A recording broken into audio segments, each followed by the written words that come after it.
दोस्तों अभी हाल ही में नितिन गडकरी ने ऐलान किया था और बयान दिया था कि अब भारत में तेल जल्द ही इतना सस्ता हो जाएगा जितना कि नमक का दाम होता है।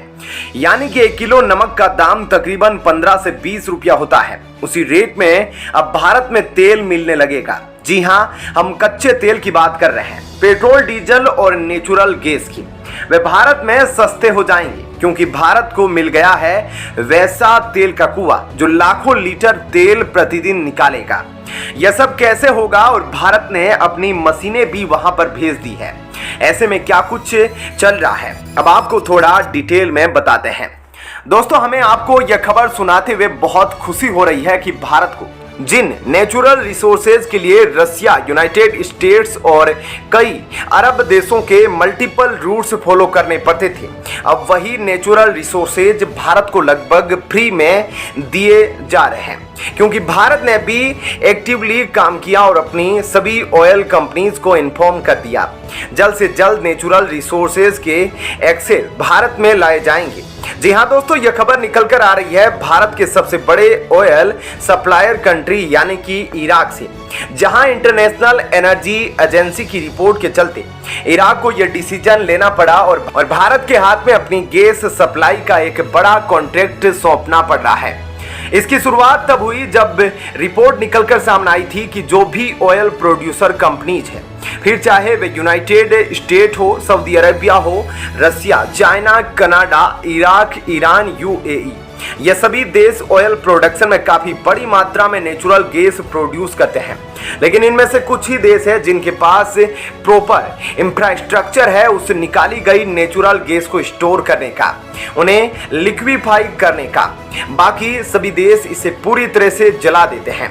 आज ग्लोबली करीब 143 बिलियन क्यूबिक मीटर गैस को इसी तरीके से जला दिया जाता है, जो इतनी बड़ी बात रहा है जितना कि जर्मनी, फ्रांस और नीदरलैंड एक साल में इंपोर्ट करते हैं। ऐसे में एक तरफ इस गैस को जलाया जा रहा है, दूसरी तरफ कई देशों में इसकी कमी है और इसके जलने से काफी बड़ी लेवल पर CO2 का एमिशन हो रहा है।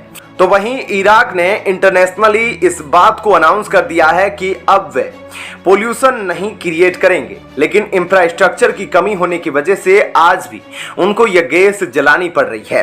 और यहीं पर एंट्री होती है भारत की। एक तरफ भारत के अंदर इसकी कमी है तो वहीं इराक के अंदर यह ज्यादा मात्रा में प्रोड्यूस की जा रही है।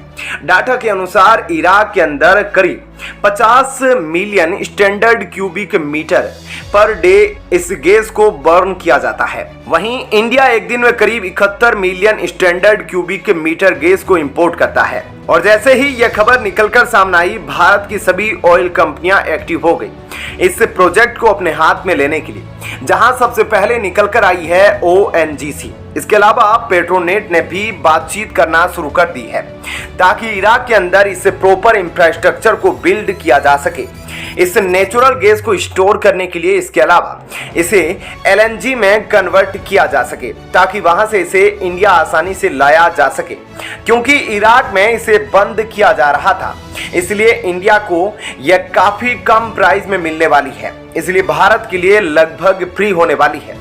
और इंडियन गवर्नमेंट का भी टारगेट है कि 2025 तक करीब 50% एनर्जी डिमांड को नेचुरल गैस से ही फुलफिल किया जाए, जो अभी सिर्फ 6% है।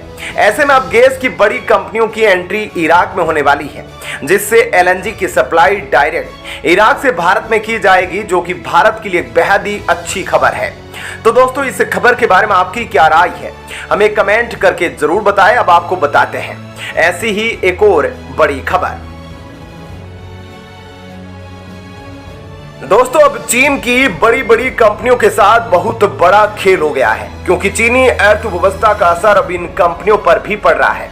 धीरे धीरे यह सभी कंपनियां लॉस में जाती दिख रही है, क्योंकि अब भारत के साथ साथ भारत के 2 देशों ने भी चीनी कंपनियों के खिलाफ कदम उठाने शुरू कर दिए हैं। ऐसे में भारत ने कह दिया कि अब तुम्हारी कंपनी हम चलाएंगे। क्या है पूरी खबर और चीन के साथ क्या कुछ हो रहा है, चलिए अब आपको थोड़ा विस्तार से बताते हैं। दरअसल अमेरिका, यूरोप और भारत इस वक्त चीन की कंपनियों पर 3 तरफ से दबाव बनाए जा रहे हैं असर यह हुआ कि चीनी कंपनियों ने सामान तो ढेर सारा बना लिया, लेकिन हालात ऐसे हैं कि चीन में सामान की बहुत कमी हो गई है, क्योंकि बना हुआ सामान बाहर बिक नहीं रहा। चीन के मार्केट में इतना सामान हो गया है कि अब इन्हें अपने ही देश में समस्या का सामना करना पड़ रहा है। इनकी चीजों की कीमत बहुत कम हो गई है, वह बिल्कुल न्यूनतम स्तर पर पहुंच चुकी है। मतलब चीन की अर्थव्यवस्था आर्थिक मंदी से सिर्फ एक कदम दूर है। अगर चीन एक बार आर्थिक मंदी की तरफ चला गया तो उससे कम 10 साल लग जाएंगे इससे उभरने के लिए, क्योंकि चीजें महंगी हो तो चल जाता है, लेकिन अगर चीजें इतनी सस्ती हो जाए कि उसे बनाना ही बेकार हो जाए, ये बहुत खराब स्थिति होती है। अब ऐसे में जर्मनी ने भी आगे आकर बोल दिया कि हमें चीन से कटना नहीं है, लेकिन चीन पर से अपनी निर्भरता को कम करना है। अमेरिका के साथ चाइना का व्यापारिक युद्ध बढ़ रहा है और भारत के साथ पहली बार यह देखने को मिला कि बायलैटरल ट्रेड घट गया है। आने वाले समय में भारत और चीन का व्यापार और भी कम होगा, क्योंकि भारत बहुत तेजी से अमेरिका, यूरोप में अपनी सप्लाई चेन स्थापित कर रहा है कि वह उनको सामान बेचेगा और उनसे ही खरीदेगा, लेकिन अब चाइना से नहीं खरीदेगा। भारत और चीन के बीच व्यापार में 0.9% की गिरावट देखने को मिली और यह कई सालों बाद हुआ है। सुनने में यह आंकड़ा कम लग रहा है, लेकिन इस आंकड़े की झलक चाइना को डरा देने वाली है, क्योंकि इसका मतलब यह है कि भारत बड़ी तेजी से किसी और के साथ व्यापार बढ़ा रहा है। यह बताता है कि पहले भारत और चाइना के बीच जो रिश्ते थे व्यापार को लेकर, उसमें अब कमी आ रही है और भारत के साथ साथ अमेरिका और यूरोप में भी चीनी सामानों को खरीदना कम होना शुरू हो गया है। और असर यह हुआ कि विदेशी व्यापार में करीब 5% से ज्यादा की गिरावट आ गई है, वह भी महामारी के बाद, जब चीन की अर्थव्यवस्था चाह रही थी कि वह ऊपर आए। ऐसे में यह गिरावट आने वाले बड़े संकट को बता रही है।